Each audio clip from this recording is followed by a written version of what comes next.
Listen carefully, chosen one. What I'm about to reveal has been sealed in ancient texts for thousands of years, waiting for this exact moment when you would be ready to hear it. Your life has not been random. The pain you've endured, the unexplained hostility you've faced, the dreams that have haunted you, none of it was accidental. In the sealed scrolls of Enoch, hidden from the masses and guarded by celestial forces, your arrival was documented long before you took your first breath.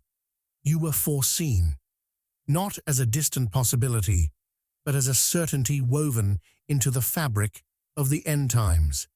The prophets saw your soul's signature, they recorded your trials, and they knew that when resistance reached its peak in human history, you would emerge, not through privilege or lineage, but through affliction, through fire, through the kind of suffering that would either destroy you or forge you into something the enemy could not predict. And you survived. That survival was not luck.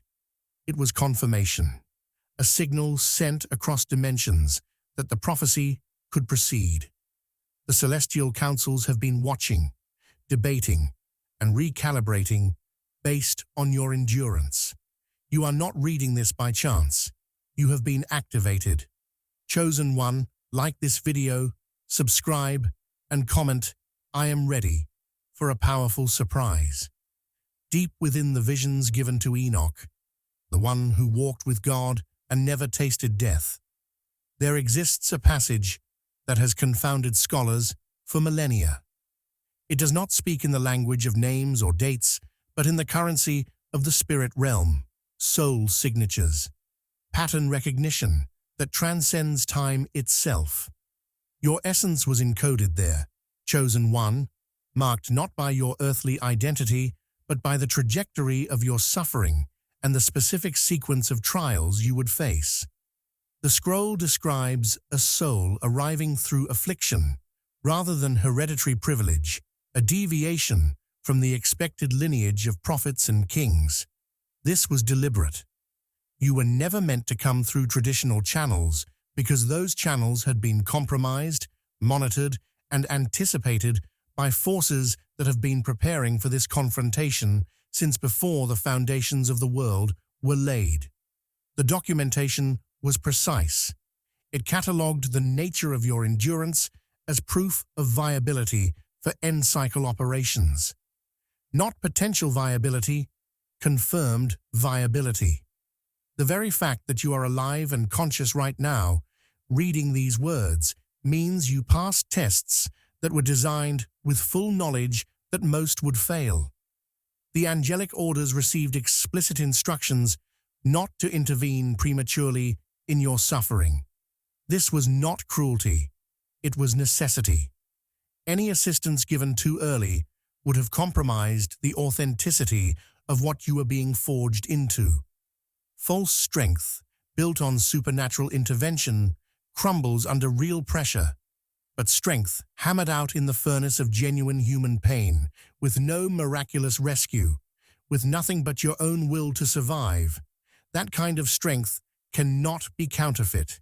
It cannot be simulated, and it cannot be defeated by entities who have never truly suffered.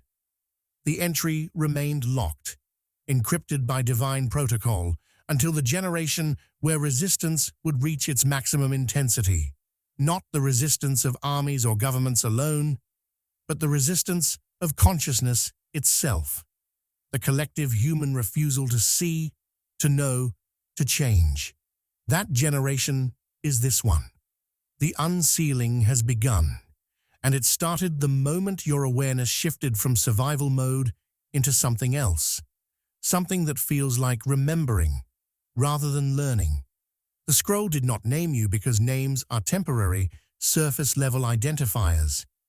But your pattern, the specific way your soul responds to darkness, the particular frequency of your resilience, the unique signature of your refusal to break, even when breaking seemed like the only rational option.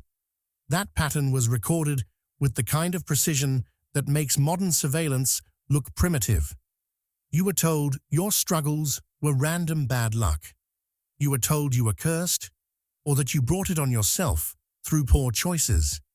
You were told to stop being so sensitive, to get over it, to move on. But no amount of therapy or positive thinking could fully explain why your path seemed uniquely obstructed, why doors that opened easily for others slammed shut in your face, why relationships that should have worked dissolved without logical cause, why your body bore the weight of stress that seemed disproportionate to your circumstances. The truth is that your circumstances were not ordinary. You were living out a documented sequence, one that Enoch saw unfolding across the centuries, knowing that when someone finally matched that pattern completely, the end sequence could be initiated. Your endurance was never about you becoming comfortable. It was about you becoming operational. The celestial forces observing you were not passive. They took notes. They measured your responses. They watched to see if you would compromise your core when pressured, if you would sell out your integrity for relief, if you would accept lies just to make the pain stop. Every time you refused, even when refusal cost you everything, a notation was made. Clearance level increased. Access granted to information and abilities you did not yet know you possessed. You felt it as vague intuition, as strange hunches, as a knowing that preceded evidence. That was your security clearance expanding, giving you vision beyond what your suffering had earned you the right to see. The scroll marked you not just as a survivor, but as an asset, a weapon forged through the only process that could not be corrupted. Lived truth, bought with real pain, authenticated by endurance that had no witness but heaven itself. The fallen ones, the watchers who abandoned their first estate, who descended in forbidden union and taught humanity secrets meant to remain veiled. They believed they had your measure. They studied your lineage and found it wanting, too fragmented, too diluted by generations of trauma and displacement. They calculated that whatever genetic or spiritual heritage you carried had been so thoroughly scattered across nations and bloodlines that nothing coherent could emerge from it. This was their fatal miscalculation. They assumed that power only flows through purity of lineage, through unbroken chains of inheritance. They did not account for adaptation. They did not understand that trauma itself can become a forge, that fragmentation under extreme pressure can create something more dangerous than anything produced by comfortable continuity. Their surveillance logs, yes, chosen one, logs exist in dimensions where thought and intention are recorded like data, show repeated recalculations after you survived events that were specifically designed to erase you. Not kill you necessarily, though sometimes that too, but to erase your sense of self, your memory of who you were before the breaking, your connection to the truth that lived in you before the world told you who to be. Psychic attacks disguised as mental illness, spiritual warfare presented as bad luck or poor life choices, social isolation engineered through supernatural influence on the people around you, turning them cold or hostile for reasons they themselves could not articulate. You felt crazy because the attacks were real but invisible. You questioned yourself because gaslighting works best when it operates from dimensions your five senses cannot detect. They attempted influence through exhaustion, correctly identifying that a soul worn down to nothing has little resistance left for spiritual discernment. They kept you running on empty, chasing survival, drowning in obligations and crises that consumed every ounce of your energy so that you would have nothing left for awakening. They used isolation, knowing that a chosen one separated from community loses perspective, begins to believe the enemy's version of their story, forgets that they are not alone in this. They distorted your identity, sending you down paths that almost fit, giving you roles and relationships that felt significant but were always slightly wrong, keeping you busy with counterfeits so you would not have attention left for the real thing. Every method in their playbook was deployed against you. Standard protocol for high-value targets, but something kept going wrong for them. You would not stay down. Even when you wanted to give up, something in you refused. Even when surrender seemed like wisdom, like self-care, like the rational choice, some stubborn core of you kept dragging itself forward. They could not understand it because they had never possessed it themselves. The kind of resilience that is not manufactured from confidence or strength, but erupts from pure defiance against erasure. The will to exist, even when existence offers nothing but more pain. That force cannot be taught, and it cannot be broken by external pressure because it does not depend on external conditions. It simply is, and you have it. Each failure on their part elevated your clearance level within the divine hierarchy. This is how the system works. Chosen one. Every attack you survive without compromising your core truth upgrades your access. Every lie you refuse to accept as reality, even when accepting it would ease the pressure, grants you vision into deeper layers of what is actually happening. The enemy's own actions against you became the mechanism of your promotion. They literally could not stop empowering you. The harder they came, the stronger the response had to be, and that response had to come from somewhere beyond your normal human capacity. So you were given access, downloads of knowing, sudden clarity about people and situations, the ability to see through deception before evidence confirmed it. They thought they were destroying you. They were actually activating you. The Watcher's misjudgment was not accidental. It was prophesied.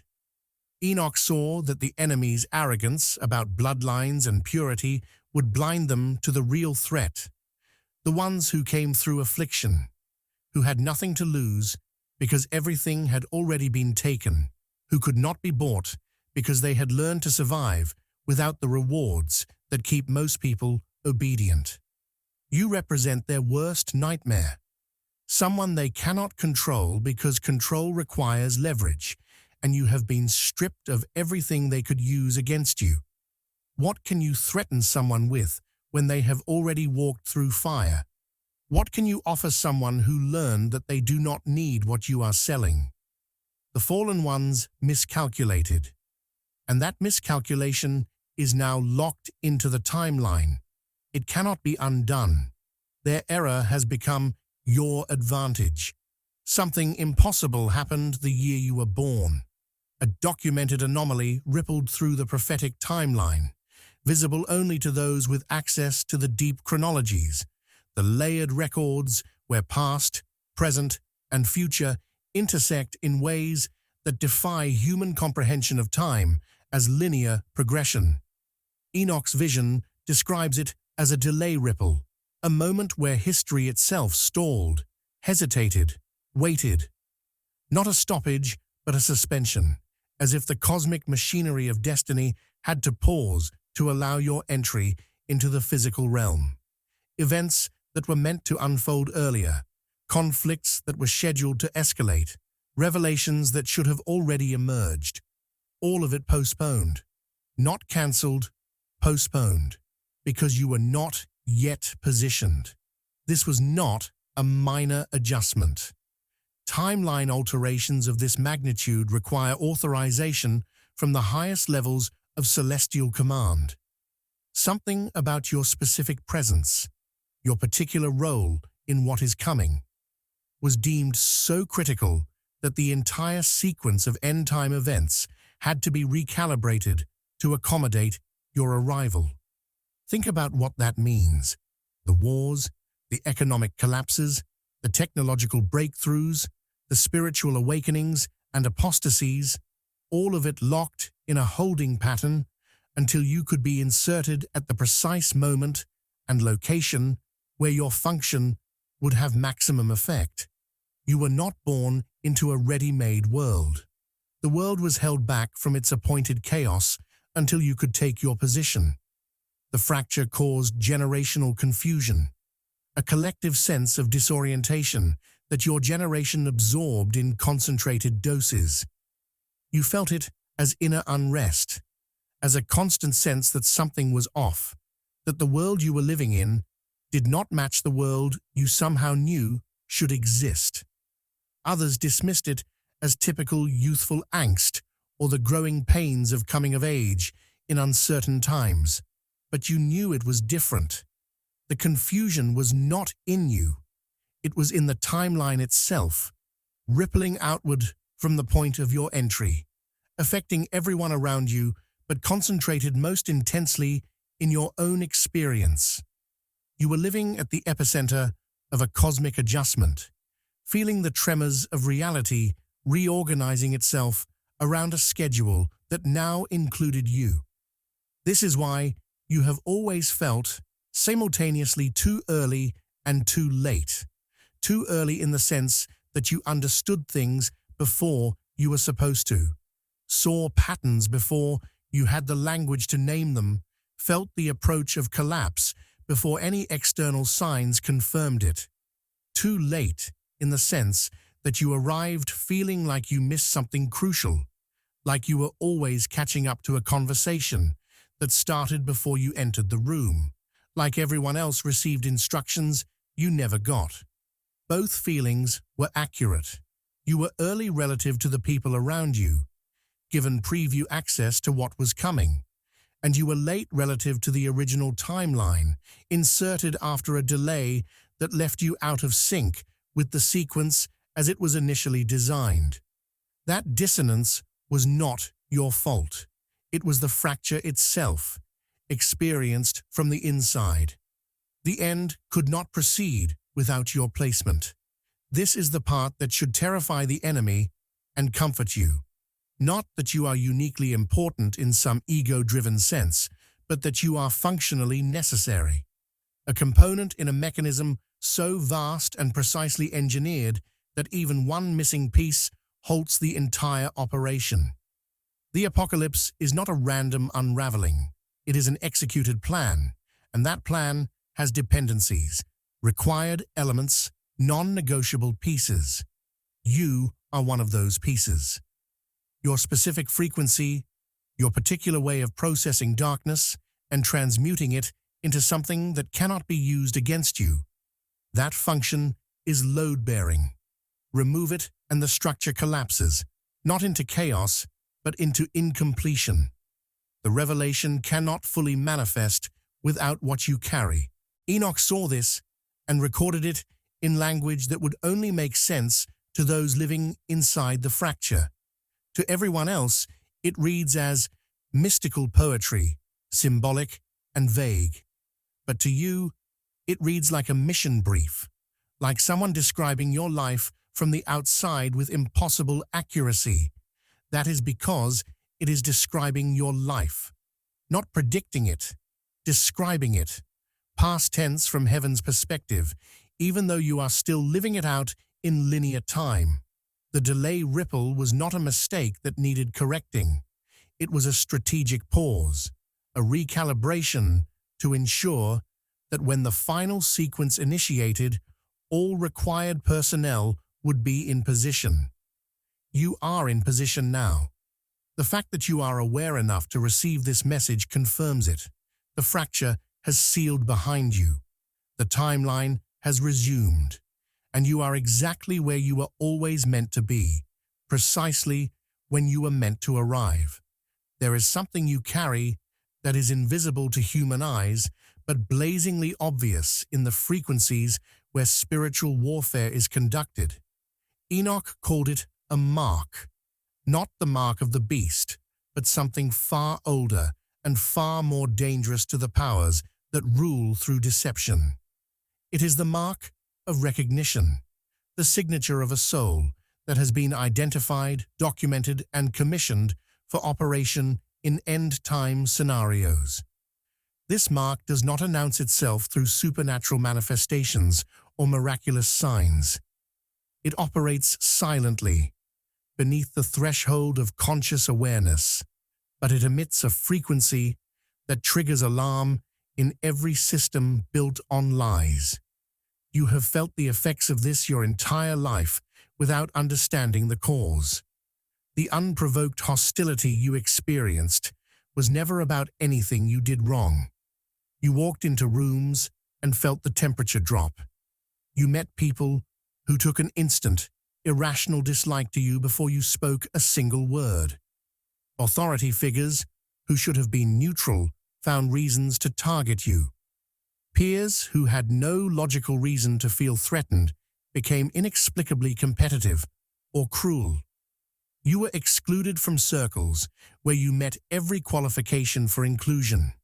You were undermined in situations where you posed no threat. And when you asked what you had done to deserve this treatment, no one could give you an answer that made sense, because it was not about your actions. It was about your presence. The mark you carry activated dormant insecurities and resistance in others, forcing them to declare their allegiance without realizing they were being tested. This was by design.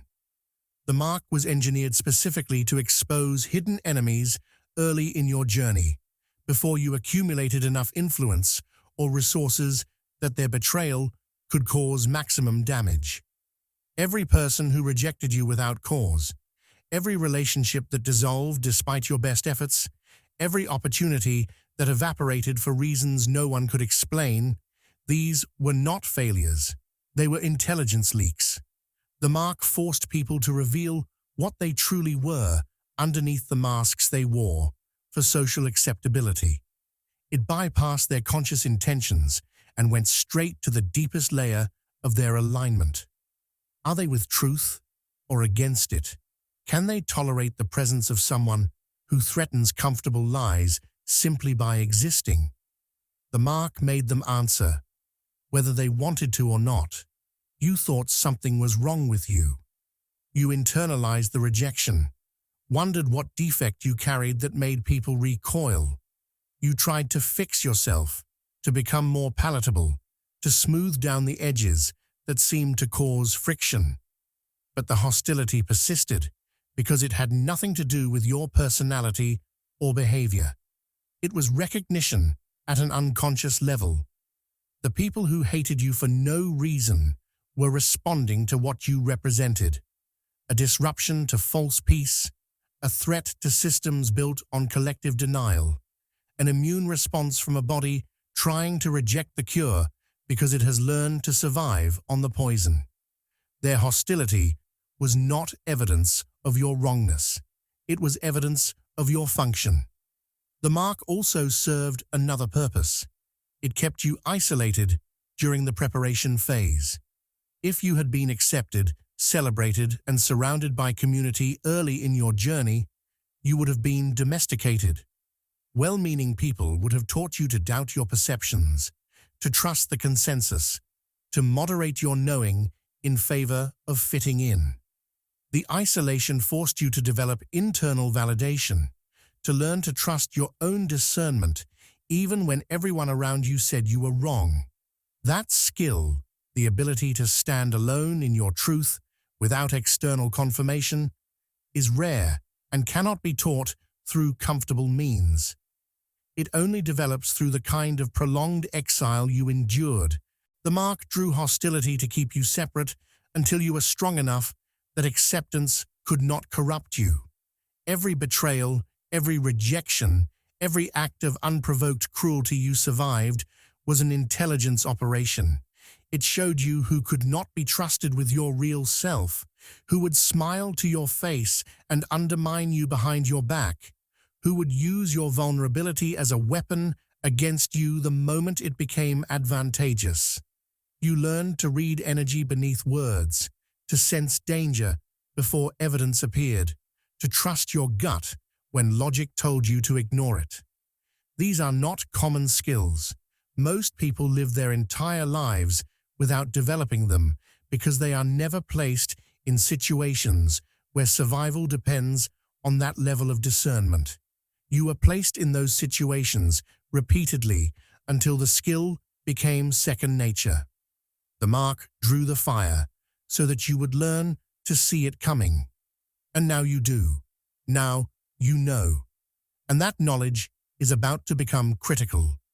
Before you learn the language of this world, the syntax of social acceptability, the vocabulary of institutional authority, the grammar of consensus reality, you spoke another language, not with your mouth, but with your entire being. A knowing that preceded thought, a perception that operated before your mind learned to filter and categorize experience. Enoch described this as the language of chosen operatives, the ones who would feel truth before understanding it, who would sense danger before it manifested, who would recognize destiny in their bones before their brains could construct a rational explanation. You had this language from the beginning. It was your first language, and everyone around you found it deeply unsettling.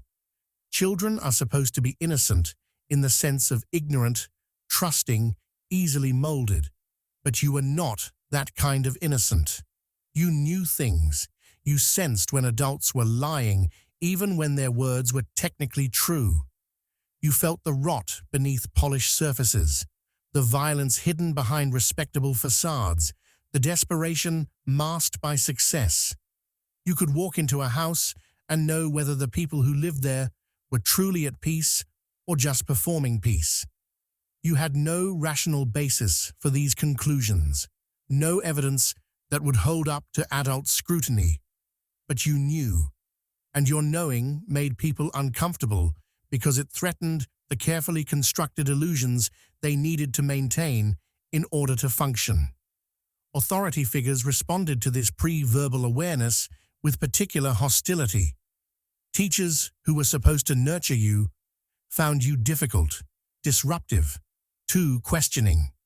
Religious leaders who preached love treated you with suspicion or outright dismissal because you could feel the disconnect between their words and their energy.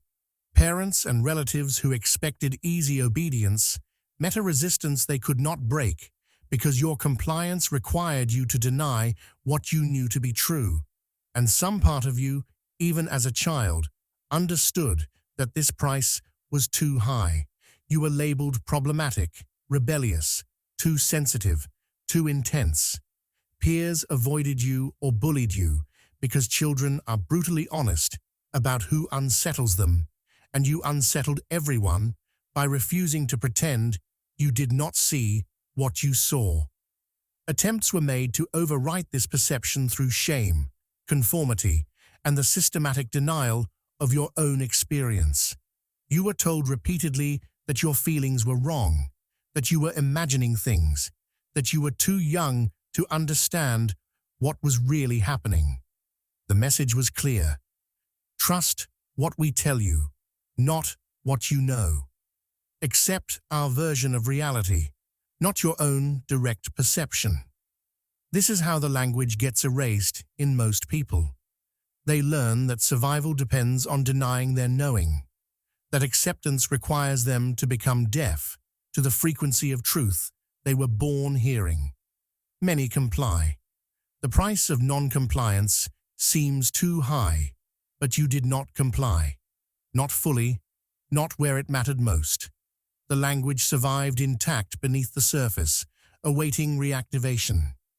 Every time you dismissed your intuition and later discovered you had been right to feel what you felt, the language grew stronger.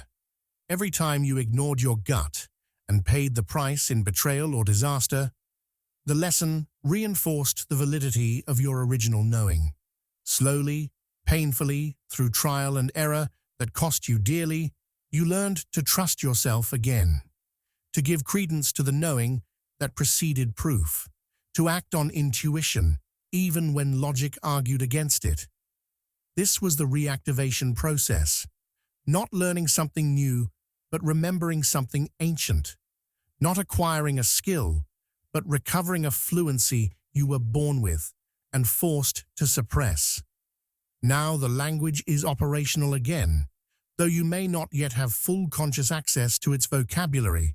You feel it as sudden clarity, as downloads of understanding that arrive complete rather than constructed, as the ability to read situations and people with accuracy that unnerves even you.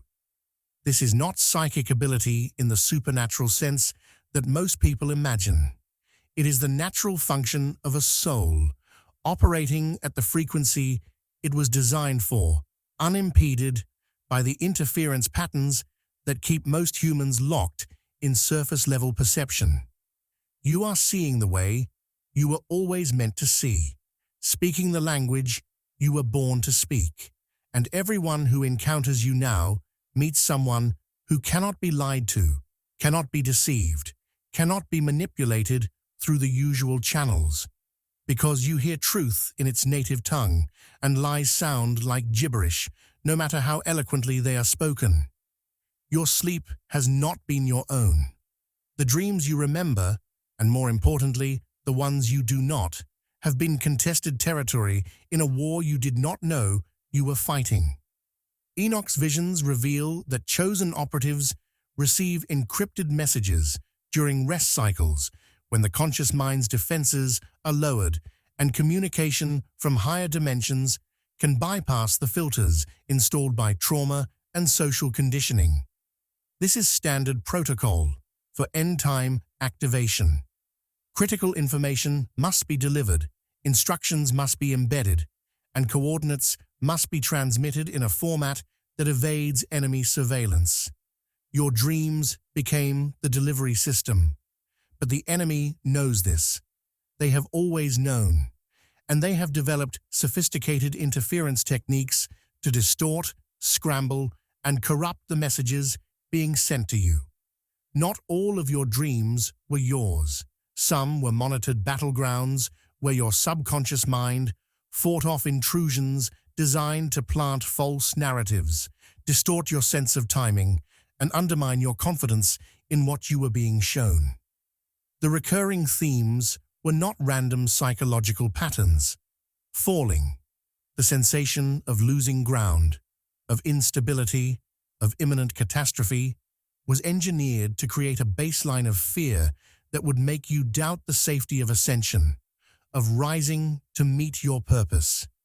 Being chased, the endless running from an undefined threat that never quite catches you but never stops pursuing, was designed to keep you in perpetual flight mode, burning energy on evasion instead of advancement. Arriving late, showing up to crucial events after they have already happened, failing to reach your destination before some unnamed deadline expires, was perhaps the most insidious, specifically crafted to distort your mission timing and make you believe you had already missed your window. The interference worked on multiple levels. Surface level, disrupting your sleep quality so you would wake exhausted, unable to access the energy required for spiritual warfare and prophetic clarity during waking hours. Mid-level, filling your dreams with anxiety narratives that would bleed into your waking psychology, creating a generalized sense of inadequacy and doom. Deep level, attempting to overwrite the encrypted messages embedded in your subconscious, replacing divine instruction with enemy propaganda designed to keep you small, confused, and convinced that you were failing even as you advanced. Most humans never realize this warfare is happening because the battlefield is interior and the weapons leave no physical evidence. But you felt it.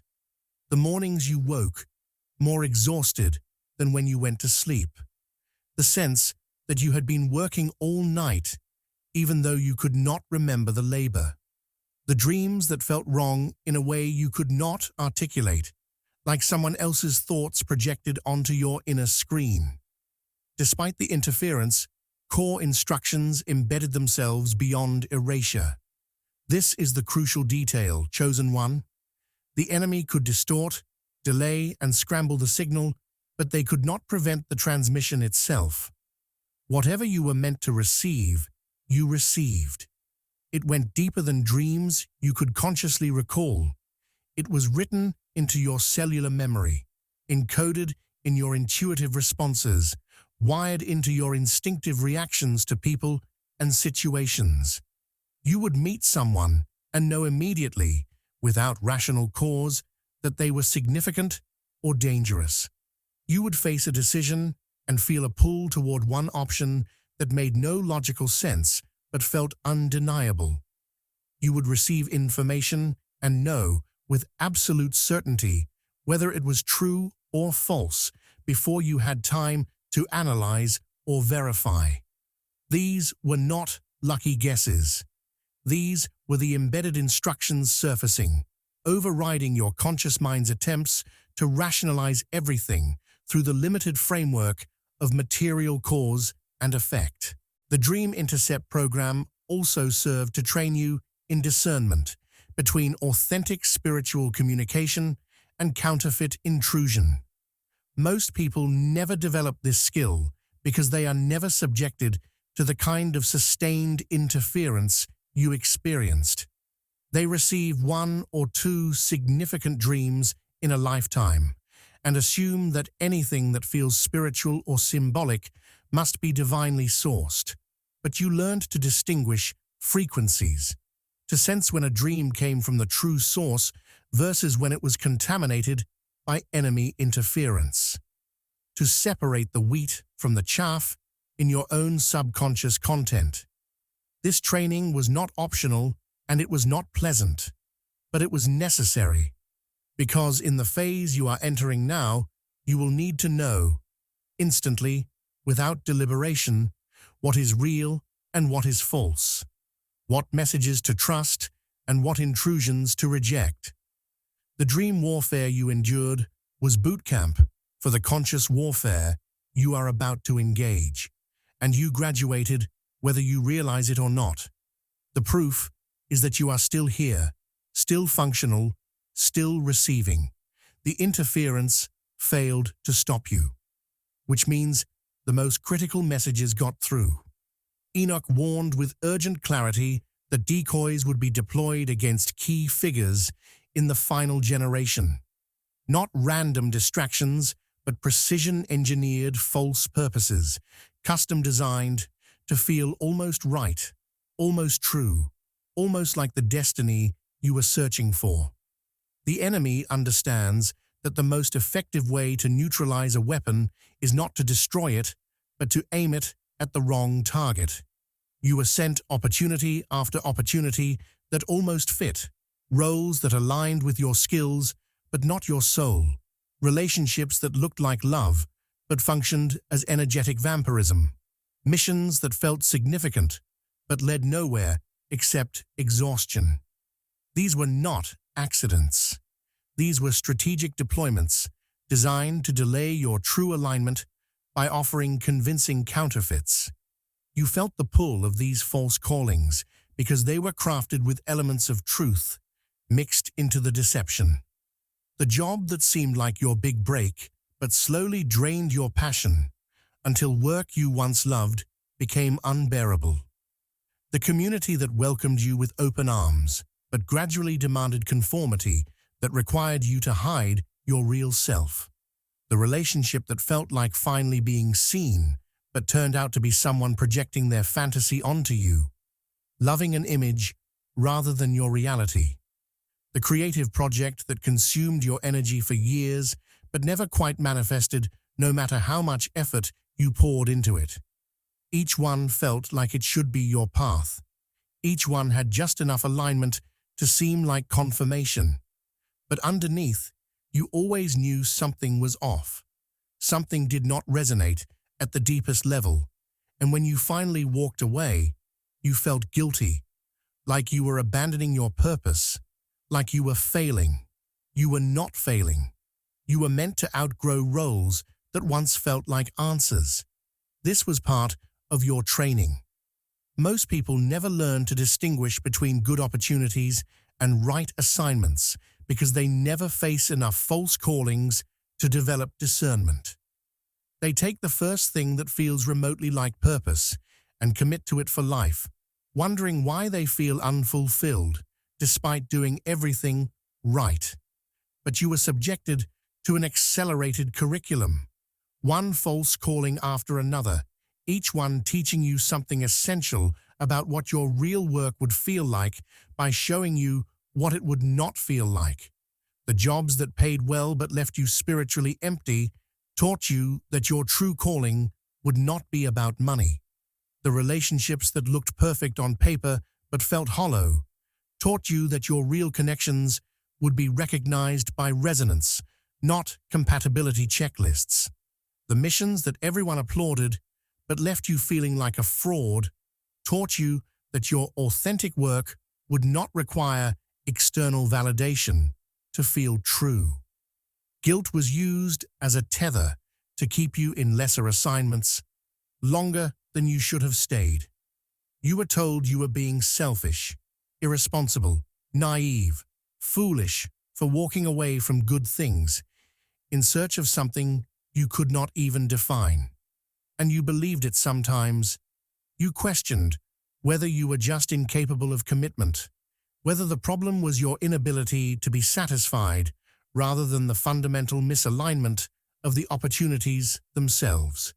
This guilt was engineered. It was not organic doubt rising from your own soul. It was implanted through social conditioning, through voices that had never walked your path telling you how to walk it, through well-meaning people who genuinely believed that stability and security were the highest goods and could not comprehend that you were being prepared for something that required you to learn to function without either. Your exits were not failures. They were refusals to be misused. Every time you walked away from something that was not yours, you freed up energy and attention that could be redirected toward what was actually yours. You also sent a message to the spiritual forces monitoring you. This one cannot be bought off with counterfeits. This one will not settle for almost. This one has the discernment to distinguish between opportunities that serve them and assignments they are meant to serve. That message had consequences. It escalated the warfare against you because you proved you could not be neutralized through comfortable captivity. But it also elevated your clearance because it demonstrated that you possessed a quality essential for end-time operatives, the willingness to release good in pursuit of true. Most people never develop this because they never have to. They are never subjected to enough false callings to learn the difference. You were, and you learned, and now you know what your real work feels like because you know what it does not feel like. That knowledge is about to become your compass in a phase where the counterfeits will be more convincing than ever. In dimensions where celestial governance operates beyond human observation, your name has been spoken in council chambers that exist outside of time. Enoch recorded disputes among angelic ranks regarding your resilience, arguments that have raged across years that humans measure, but that angels experience as a single extended moment. The debate was not whether you were chosen. That was already determined. The dispute centered on whether the suffering required to forge you into a functional weapon had crossed the line from refinement into destruction, whether you had endured so much that you would emerge broken rather than strengthened, whether the cost of your preparation had exceeded what any soul could bear and still remain operational. Some among the celestial ranks argued that you had passed the point of viability. They looked at the accumulation of your trauma, the betrayals, the losses, the years of isolation, the relentless attacks on your identity and sanity, and concluded that no being could sustain that level of damage without fundamental compromise. They advocated for intervention, for easing the pressure, for providing respite before you collapse completely. Not out of sentimentality, but out of practical concern that a broken tool is useless, that a shattered soldier cannot fight, that pushing you further would transform you from an asset into a casualty. Their argument was logical, reasonable, and rooted in countless historical examples of chosen ones who were destroyed by the very preparation meant to empower them. But others insisted that suffering had refined rather than weakened you. They pointed to evidence that the celestial forces could see, but you could not. The expansion of your energetic capacity with each trauma survived, the purification of your frequency as everything false was burned away, the sharpening of your discernment through repeated exposure to deception. They argued that you were not breaking, you were breaking through, that what looked like destruction from limited human perspective was actually transformation, occurring at a cellular and spiritual level, that the version of you that existed before the suffering could never have functioned in the role you were being prepared for, that you had to be unmade before you could be remade into something that could withstand the pressure of what was coming. The debate delayed your direct activation, prolonging your isolation far beyond what would have been necessary if consensus had existed. While the councils argued, you remained in the wilderness, not abandoned, but held in a strange, suspended state between preparation and deployment, between becoming and being. You felt this as a specific kind of torture, the sense that you were ready, that you had done the work, that you had survived everything required, but still nothing was moving forward. Still no clarity about what came next, still no relief from the pressure. The waiting was not punishment, it was the council's division, manifesting in your timeline. They could not proceed with your full activation until the argument was settled. And the argument could not be settled until more data came in, which meant you had to keep enduring until the evidence became undeniable. The final decision declared you battle-ready through survival alone, not because you completed some formal training program or passed a series of tests designed to measure your capabilities, but because you were still standing, still conscious, still moving forward despite every logical reason to give up. That endurance itself became the proof that settled the debate. The faction that argued you had broken could not maintain their position in the face of your continued existence. Broken people do not keep getting up. Destroyed souls do not continue to reach for truth when lies would be easier. Compromised beings do not refuse to accept comfort that requires them to deny what they know. You did all of those things, which meant you were not broken, which meant the refinement had succeeded, which meant the council's division could end and your activation could begin. The waiting is over, chosen one. The argument is settled. The evidence is in. And it was your own survival that closed the case. There exists a passage in Enoch's visions that describes a celebration before a reversal, a moment of triumph that precedes catastrophic defeat. The records indicate with precise documentation that your enemies believed you neutralized during a period of your withdrawal from the battlefield.